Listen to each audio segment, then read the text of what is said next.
Assalamualaikum warahmatullahi wabarakatuh. Alhamdulillahi hamdan muafian li ni'ami mukafian li mazidi. Wassalatu wassalamu ala sayyidina Muhammadin wa alihi wa sahbihi wa junudihi amma ba'd. Ikhwanil kiram wal kiramah, hadirinul hadirat, kaum muslimin wal muslimat yang dimuliakan oleh Allah Subhanahu wa taala. Alhamdulillah, hari ini kita sudah masuk pada hari yang keempat bulan Dzulqa'dah. Mudah-mudahan Allah Subhanahu wa taala senantiasa memberkahi kehidupan kita. Amin ya mujibat doa isailin. Saudaraku kaum muslimin wal muslimat yang dimuliakan oleh Allah Subhanahu wa taala. Allah Subhanahu wa taala telah berfirman di dalam surah At-Takatsur berkaitan dengan bagaimana manusia itu berbangga-bangga dengan banyaknya anak, berbangga-bangga dengan banyaknya harta, berbangga-bangga dengan banyaknya pengikut, dan termasuk juga dunia beserta apa yang dia raih senantiasa dia bangga-banggakan. A'udzubillahi minasyaitonirrajim. Bismillahirrahmanirrahim. Alhaakumut takatsur syaghalakum an taatillah. Telah melalaikan kalian dari taat kepada Allah. At-takatsur, berbangga-bangga itu. Jadi berbangga-bangga telah melalaikan kalian. At-tafakhuru bil amwali wal auladi war rijali. Kebanggaan itu bisa muncul pertama dari banyaknya harta. Kebanggaan itu bisa muncul karena banyaknya anak dan banyaknya pengikut, termasuk dunia beserta dengan seluruh isi-isinya. Itulah yang membuat seorang berbangga-bangga sehingga lupa untuk taat kepada Allah. Hatta zurtumul maqabir, hingga kemudian ia masuk ke dalam kubur. Saudaraku kaum muslimin wal muslimat yang dimuliakan oleh Allah Subhanahu wa taala, Utsman ibnu Affan radhiyallahu anhu pernah menangis ketika dia melihat kubur. Kemudian ditanya oleh para sahabat yang lain, "Wahai Utsman, kenapa engkau menangis ketika engkau melihat kubur?" Utsman bin Affan radhiyallahu anhu menjawab, "Bagaimana mungkin aku tidak menangis? Kubur adalah awal dari segalanya. Jika di dalam kuburan seseorang selamat, maka insya Allah perjalanan selanjutnya dia akan selamat. Perjalanan ketika dia di padang mahsyar, perjalanan ketika di mizan, perjalanan ketika di sirat, semuanya insya Allah akan selamat kalau seandainya dia berada di dalam kubur itu selamat." Inilah kubur yang kemudian setiap orang pasti akan mengalaminya, karena ini sudah merupakan takdir Allah Subhanahu wa taala. Sehingga Allah Subhanahu wa taala mengungkapkan hatta zurtumul maqabir, batas di mana seseorang berbangga-bangga dalam kehidupan dunia ini, berbangga-bangga ketika dia memperoleh dunia beserta isinya, seolah-olah dia tidak akan mati dan hidup buat selama-lamanya.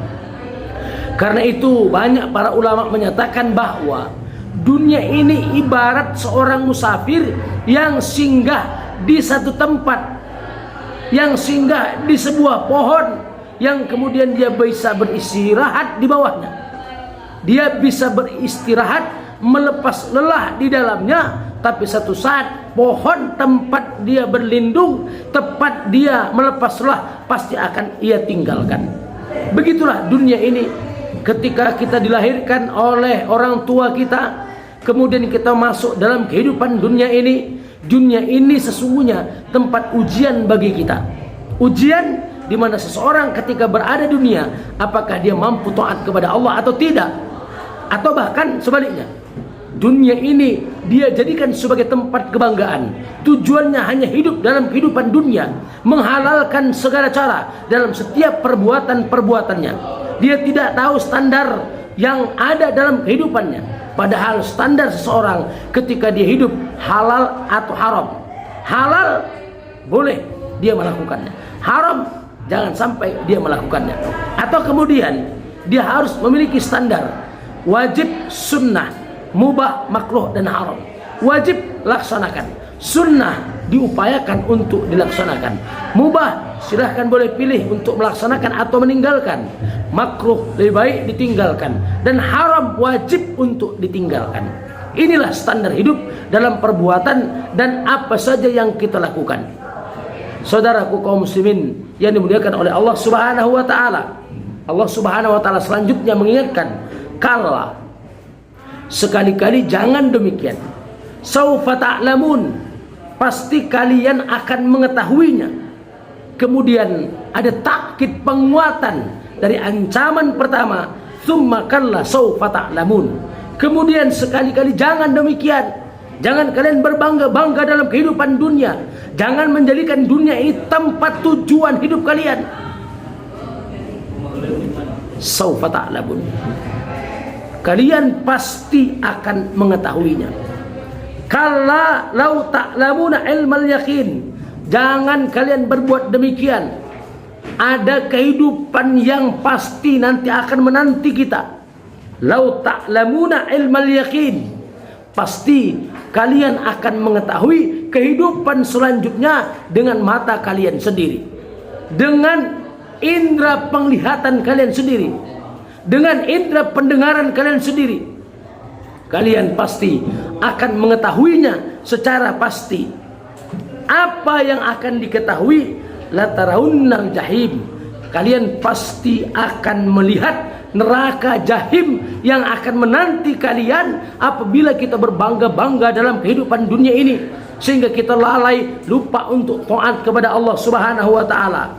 Tsumma latarawunnaha ainal yaqin, kalian pasti akan melihat neraka jahim itu dengan mata kepala kalian, dengan pengetahuan kalian langsung sebagaimana kita berada dalam kehidupan dunia ini.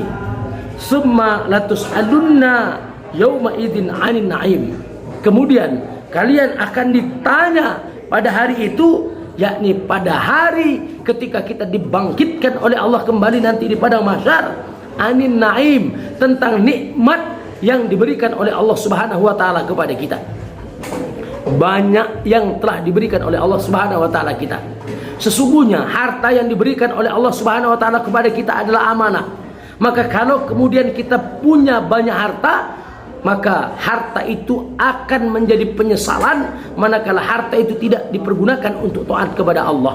Tapi kalau harta itu dipergunakan untuk taat kepada Allah, insya Allah ini akan menjadi modal kita untuk bertemu dengan Allah. Ya Allah, Kau beri kami nikmat harta, insya Allah harta itu bisa kami pergunakan untuk taat kepada Allah. Anak begitu juga. Ya Allah, Kau beri kami anak, dan anak kami adalah amanah. Insya Allah kami akan menjadikan anak kami anak-anak yang taat kepada Allah. Karena sesungguhnya seseorang yang memiliki anak, apabila dia tidak mendidiknya dengan bagus, maka kepala keluarga pasti akan ditanya oleh Allah. Allah Subhanahu wa taala berfirman dalam Al-Qur'an, Bismillahirrahmanirrahim, ya ayyuhalladzina amanu qu anfusakum wa ahlikum nar. Wahai orang-orang beriman, jaga dirimu dan jaga keluargamu dari api neraka. Karena itu sesungguhnya keluarga kita adalah amanah kita. Insya Allah mudah-mudahan ketika kita telah menjadikan keluarga kita, menjadikan anak-anak kita taat kepada Allah Subhanahu wa taala, nanti di akhirat kita juga akan bersama dengan keluarga kita. Kita akan bersama keluarga kita, kita akan bersama istri kita, kita akan bersama dengan anak-anak kita. Insya Allah ketika Allah takdirkan kita menjadi orang yang diridhoinya, kita akan berjumpa kembali dengan istri dan anak kita dalam satu kehidupan yang sangat menggembirakan, yakni kehidupan di dalam surga. Tetapi ketika anak kita tidak didik dengan baik, ketika anak kita biarkan saja untuk bermaksiat kepada Allah, orang tua tidak peduli kepada anaknya, orang tua membiarkan anaknya bermaksiat kepada Allah, ingat setiap kepala keluarga pasti akan bertanggung jawab. Oleh karena itu maka Rasulullah SAW menyatakan kepada kita, suruhlah anakmu sholat apabila dia berumur 7 tahun. Tapi ingat, pukullah anakmu kalau dia tidak mau sholat ketika dia sudah berumur 10 tahun. Memukul anak ketika 10 tahun masih bisa. Tapi kalau sudah anak umur 25 tahun, kita pukul, bukan awak yang mukul dia yang mukul awak. Karena sudah besar. Maka dari kecil anak kita mari kita didik secara baik. Begitu juga dengan pengikut kita, pembantu kita. Kita punya partai mungkin yang besar. Apakah partai yang kita miliki itu mampu kita jadikan sebagai modal untuk taat kepada Allah? Anggota partai kita adalah anggota yang amanah, yang kemudian di dalamnya orang-orang bertakwa kepada Allah, dididik dengan cara yang baik. Karena kalau tidak, maka mereka, para pengikut yang mengikuti kita juga akan menyalahkan kita. Ya Allah, itu pimpinan kami ya Allah, dia sudah menyesatkan kami ya Allah, maka berikanlah dosa 2 kali lipat kepadanya. Jadi seorang pimpinan dan yang dipimpinnya nanti juga akan berseteru di hadapan Allah karena melihat luar biasanya azab dari Allah dalam neraka jahim. Mudah-mudahan Allah Subhanahu wa taala menjadikan kita sebagai orang-orang yang mampu ketika diberikan amanah oleh Allah, apakah itu harta, apakah anak, pengikut, atau hal yang menjadikan dunia kita bisa kita raih, semuanya kita upayakan untuk taat kepada Allah Subhanahu wa taala. Demikian, la liqa ma'as salamah. Wassalamualaikum warahmatullahi wabarakatuh.